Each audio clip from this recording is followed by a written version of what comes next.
ఓం శ్రీమాత్రే నమః. నమస్తే అండి. ఎలా ఉన్నారండి? అంతా బాగున్నారా? నేను కూడా బాగున్నానండి. ఈరోజు నూనె అనేదే లేకుండా మంచి ఐటెం చేస్తున్నాను. అది ఏమనుకుంటున్నారా? కొబ్బరితో చింతకాయ పచ్చడి చాలా బాగుంటుందండి. కొబ్బరి లేత కొబ్బరి ఉందన్నమాట, ముప్పేట కొబ్బరి అన్నమాట. అలాంటి కొబ్బరి అయితే ఈ పచ్చడికి చాలా బాగుంటుంది. దాంట్లో కొత్తిమీర వేయాలండి, ఇంకా బాగుంటుంది. చింతకాయతో కాంబినేషన్ మరీ బాగుంటుంది. పచ్చిమిర్చి మాత్రమే వేస్తాం, ఇంకెంతో బాగుంటుంది. తగినంత ఉప్పు వేస్తానా. ఈ పసుపు అయితే నేను కుండీలో పండించుకున్న పసుపు, పచ్చి పసుపు, మంచి ఆరోగ్యం. మరి ఇంతకుముందు తెల్ల పచ్చడి చేసి చూపించాను, అంటే పసుపు వేయకుండా. పసుపు వేస్తే మంచి ఎల్లో కలర్ వస్తుంది, కంటికి ఇంపుగా ఉంటుంది, మంచి ఆరోగ్యం.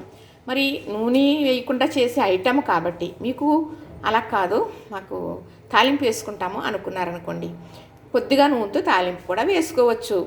ఎప్పుడు ఎక్కువగా చేసుకుంటామంటే కార్తీక మాసం వస్తుంది కదా, సోమవారాలు చేస్తారు కదా, నెలంతా ఉపవాసాలు కూడా చేస్తారు.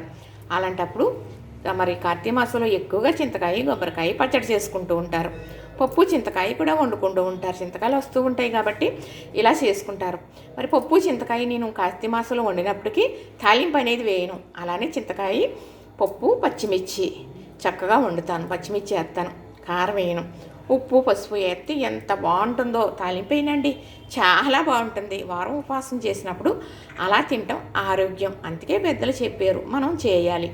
ఈరోజైతే చింతకాయ కొబ్బరికాయ కొత్తిమీర పచ్చిమిర్చి వేసి, మరి నెంబర్ 1 మన ఇంట్లో పండించుకున్న పసుపు వేసి ఎల్లో పచ్చడి చేస్తానండి. అది ఎలాగనుకుంటున్నారు కదా, చెప్పేశాను కదా, ఇంతేనండి. ఇప్పుడు చక్కగా ఫస్ట్ ఇది మిక్సీ పట్టుకోవాలి. ఇది మిక్సీ పట్టేసుకుని ఒక పక్కన పెట్టుకోవాలి. అప్పుడు చింతకాయలు కొత్తిమీర పచ్చిమిర్చి ఉప్పు వేసి మిక్సీ పట్టుకోవాలి. రెండు కలిపేస్తే చక్కగా బాగుంటుంది. ఇవన్నీ కలిపేసి పెట్టేసామనుకోండి మిక్సీ, ఇది ముఖ్యంగా మీకు చెప్పాలి, అదేమవుతుంది, ముద్దలా వస్తుంది. ముద్దలా వచ్చినా నీళ్ళు వేయకుండా అన్నంలోకి బాగానే ఉంటుంది. కానీ కొబ్బరి చింతకాయ పచ్చడి అంటే కొంచెం పొట్లా ఉంటేనే బాగుంటుందండి. మరి ఇది లేతకాయ కాబట్టి, ముప్పేటకాయ కాబట్టి కొబ్బరి కొంచెం మనం ముందుగానే కూర పట్టేసుకుందాం. ఆ తర్వాత ఇవన్నీ వేసి చక్కగా పచ్చడి చేసి చూపిస్తాను. ఈ పచ్చడి మనం అరిటాకులో అన్నం పెట్టుకుని ఈ పచ్చడి వేసుకు తింటే అమోఘంగా ఉంటుంది. మరి అలాగే టిఫిన్లోకో అన్నారనుకోండి, కాస్తంత నీళ్ళేసి మరొక్కసారి మిక్సీ పెడితే ఇడ్లీలోకి ఇంకా అద్భుతంగా ఉంటుంది. చక్కగా మరి అంటాం నాకు తెలియదండి, ఏమనుకోవద్దు. ఈ పసుపు గుమగుమామని మంచి పసుపు స్మెల్ వచ్చేస్తుందండి, పచ్చి పసుపు కదా. ఇలాంటిది వంటల్లో వాడుకోవడం చాలా మంచిదని పసుపు కొమ్ములు ఎండబెట్టి చక్కగా మిక్సీ పట్టుకుంటే అంత పొడవు వచ్చింది. చక్కగా ఇలాంటి వాటికి మంచి కలర్గా అంతదని వేస్తూ ఉంటానన్నమాట చక్కగా.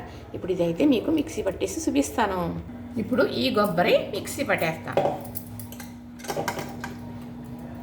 లేత కొబ్బరి అని తెలిసిపోతుంది కదా, అంటే ముప్పేట, బాగా ముదిరిపోయింది కాదు, అలాగని బాగా లేత కాదు. ముప్పేట అంటే ఈ మాత్రం మందంలో ఉంటుందన్నమాట. ఇందులో పాలు ఎక్కువ ఉంటాయి, అందుకు పచ్చడి రుచి ఎక్కువ ఉంటుంది అనమాట, కమ్మదనం ఎక్కువ ఉంటుంది అనమాట.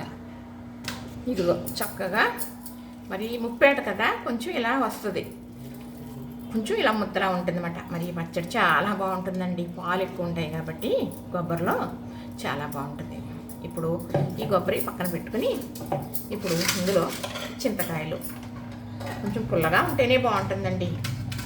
నువ్వు పులుపు తినాం కదా అని అందరి కోసం పులుపు తగ్గించకూడదు కదా, అందుకు నేను పచ్చిమిర్చి బాగా వేస్తున్నాను పిల్లల కోసమని. ఇలా వేసాను కదా, మళ్ళీ ఇంకో ట్రిప్ వేస్తాను. ఇవి లేతకాయలండి. ఈ లేతకాయలు కాబట్టి ఇందులో పప్పు పట్టలేదు, ఇంకా ఇలా వాడేసుకోవచ్చు. ఇప్పుడు ఈ కాయలు చాలా బాగుంటుంది అనమాట. పప్పు పట్టిన తర్వాత అయితే మాత్రం తప్పనిసరిగా కోసి పప్పు తీసేయాలండి, లేదంటే వగరు వస్తుంది. చింతకాయకున్న గుణమే అది. ఇప్పుడు ఇలా వేసేసాను కదా, దీంట్లోకి సరిపడే ఉప్పు, పులుపు కదా, ఉప్పు అనేది ఎక్కువ పడుతుంది. ఈ పసుపు ఇప్పుడు ఇది కూడా నలిగిపోయింది చక్కగా. నేనైతే బాగా మెత్తగా పట్టనండి, ఇలాగా కొంచెం గరంగా పడతాను బరకగా. ఇప్పుడు ఇందులో ఈ కొత్తిమీర కూడా వేసేస్తాను, వేసేసి మిక్సీ పడేస్తాను. ఇప్పుడు చక్కగా కొత్తిమీర కూడా వేసేసి, అన్నీ పచ్చివేనండి, పచ్చిమిరపకాయలు పచ్చివి, కొత్తిమీర కూడా చూసారు కదా పచ్చిదే. కొబ్బరి అంటారా, అది ఎప్పుడు పచ్చిగానే వేస్తాం. ఇది పచ్చివే అన్నీ, కానీ మరి అంటుకోకుండా మరి ఎక్కువ ఆరోగ్యం. ఈ కొబ్బరి వేసేసాను కదా, ఇప్పుడు ఇలా కలిపేస్తున్నాను. ఇది లేత కొబ్బరి మూల ఇలా ఉంది. ఈ పచ్చడి నిజంగా తిన్న వాళ్ళకే తెలుస్తుందండి. మరి రైస్ తిని కొద్ది ఇంకా అన్నం పెట్టుకు తినేద్దామా అనిపిస్తుంది.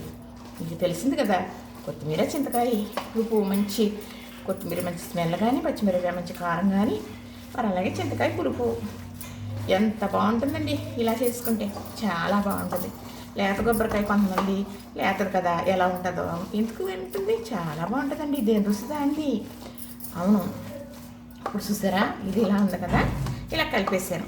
ఇది అన్నంలోకి చక్కగా మనం ఇలా వేసుకు తినేసేయచ్చు. ఇంత ముద్ద వేసుకుంటే మన పూర్వం భాషలో చెప్పన కంచిన అన్నం తినొచ్చు. అలాగా ఇప్పుడు ఇది మాకు ఇప్పుడు ఇడ్లీ వేసారండి మా పిల్లలు. ఇడ్లీలో పచ్చడి కావాలంటే ఇందులో సగం పచ్చడి మిక్సీ పట్టేస్తాను. అది ఎంత బాగుంటుందో తెలుసా ఇడ్లీలోకి పచ్చడి. ఇంకా చాలా బాగుంటుందండి ఇడ్లీకి కానీ అట్టుకి కానీ, చాలా బాగుంటుంది. చూసారు కదా, ఇంతేనండి. లైక్ చేయండి.